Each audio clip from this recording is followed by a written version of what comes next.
Hai guys, hari ni aku nak share satu comfort food iaitu loaded potato bowl. So, ini adalah bahan-bahan dia simple je.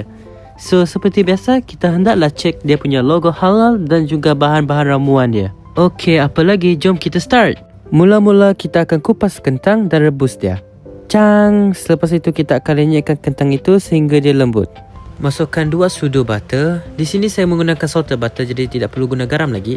Dan juga sedikit full cream milk. Selepas itu kita akan gaul-gaulkan dia sehingga sebati. Tada, inilah hasil dia selepas dimix.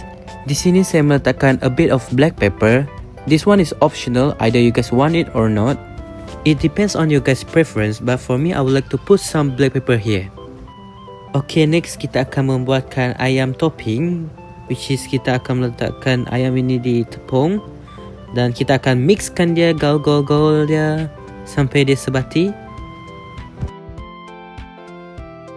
Selepas itu kita akan meletakkan ayam di dalam periuk minyak yang panas sehingga mendapatkan result seperti ini. So last step adalah kita akan meletakkan mashed potato di dalam bowl. Selepas itu letakkan topping ayam di atas mashed potato. Dan apa lagi, letakkanlah sos cheese di atas dan juga sos mayonnaise. Sos mayonnaise optional tau, kalau awak mau letak atau tak mau letak pun okey juga.